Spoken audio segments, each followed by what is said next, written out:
Welcome to the Irish NFL Show in association with QuinnBet. We're finishing off our series of divisional previews with a look at the NFC North. Do make sure and check out our other 7 division previews wherever you get your podcasts. The NFC North, arguably and certainly by win totals, the best division in the league last year, won by the Lions. Both the Vikings and the Packers went to the playoffs as wild cards. However, every single one of those teams went one and done. They lost all their playoff games despite accumulating win totals that would put other teams at other divisions to shame. We start with a look at last year's champions and one and done Detroit Lions, who Brian O'Leary are without their 2 very highly regarded coordinators, Aaron Glenn and Ben Johnson, who both went and got head coaching jobs, as befits their part in the turnaround that Dan Campbell has engineered. But the Lions are sitting pretty. They've still got most of the parts of one of the best rosters in the NFL, all set and locked and ready to roll. Hopefully they'll have Aiden Hutchinson back, whose injury was a key factor in really undermining their chances for a Super Bowl bid last year. I don't think anybody's feeling too downbeat about the Lions' chances.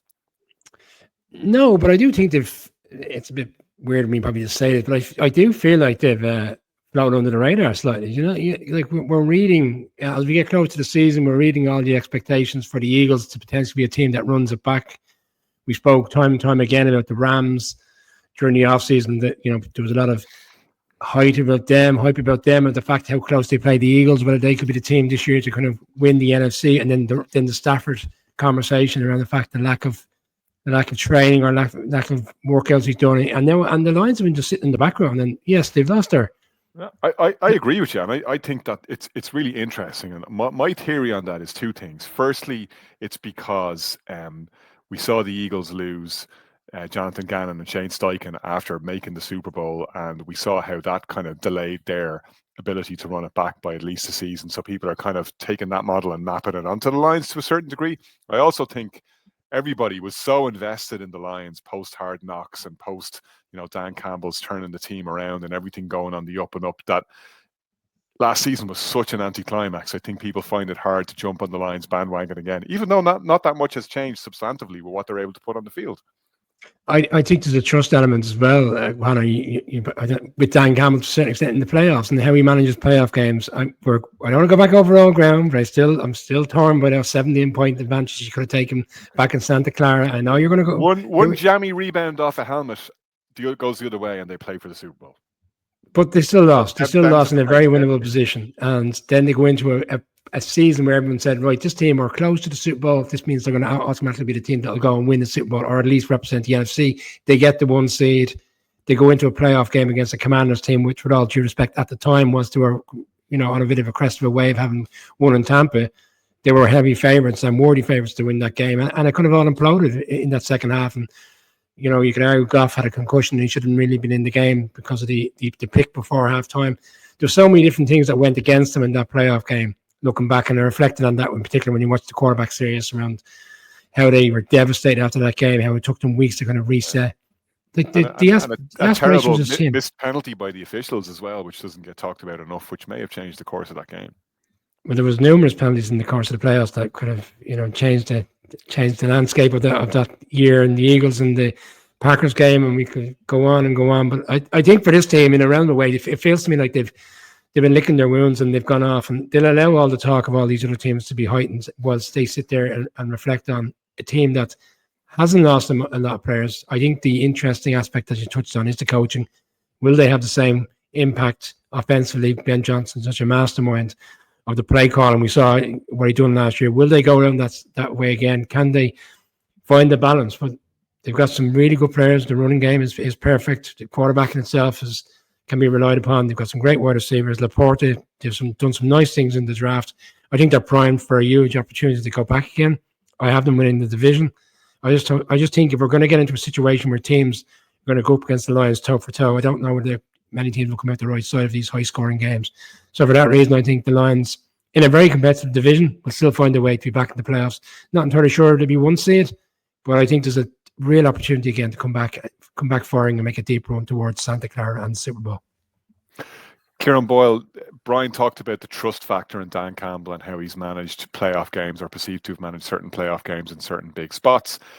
But you trust Dan Campbell, I presume, in terms of the culture that he's created and what he's done there very publicly and from, a very, very downbeat scenario where he took over.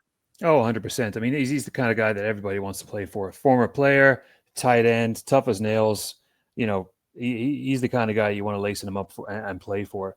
We've seen plenty of locker room footage of the players just rallying around him, giving the game ball to different people. He's your quintessential kind of pros pro, and he's a coach that everybody wants to play for.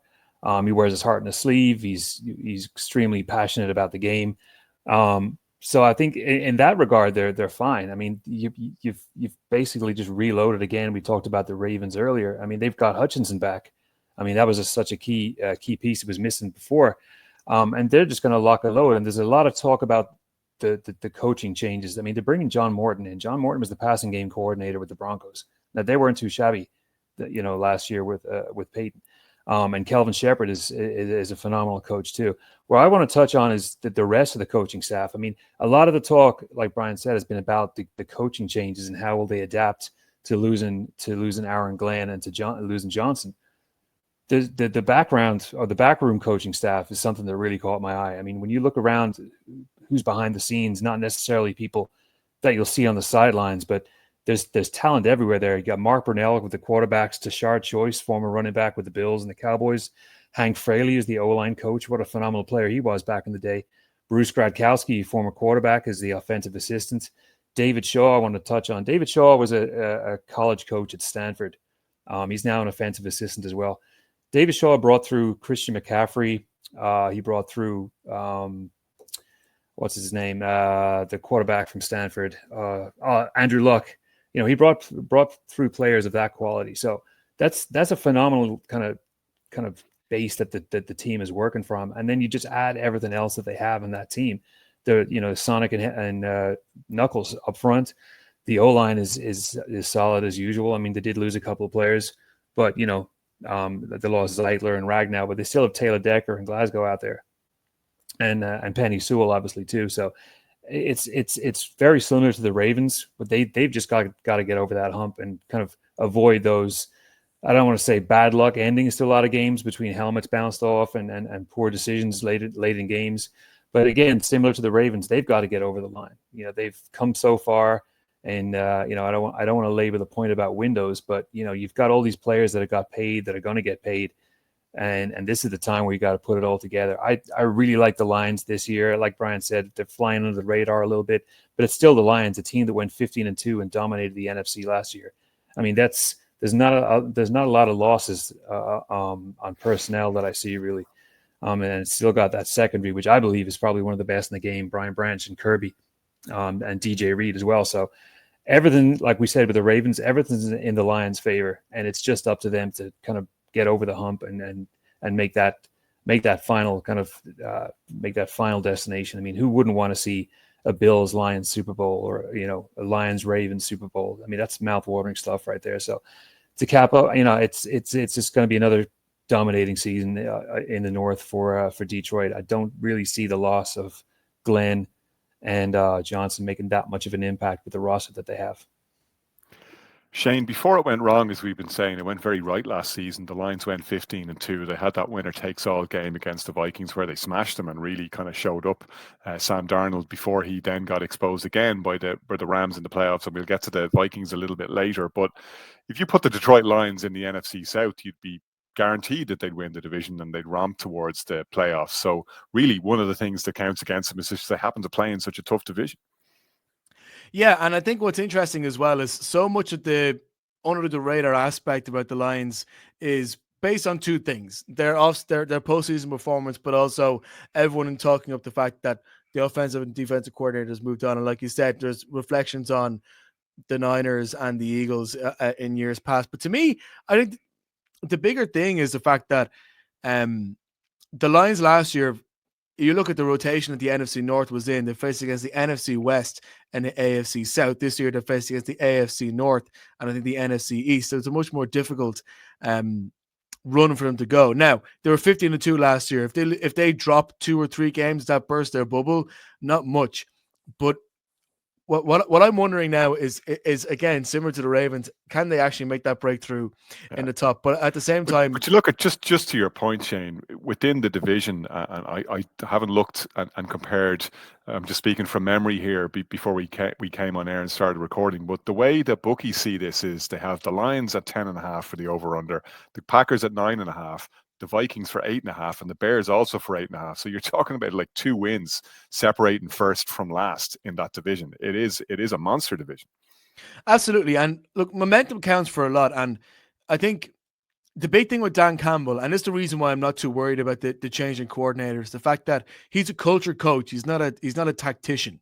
He won't be caught on the sideline when Grimsby's 2-0 up with some magnets moving around.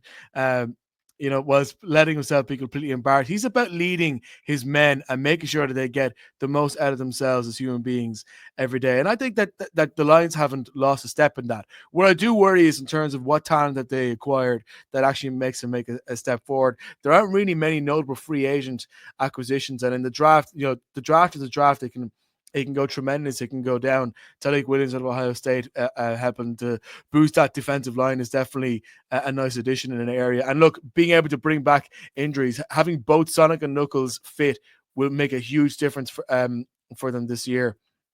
And having the Michigan defensive player, what's his name again? Mason Graham. No, that's Browns. Where are we going? Oh. Where are you going?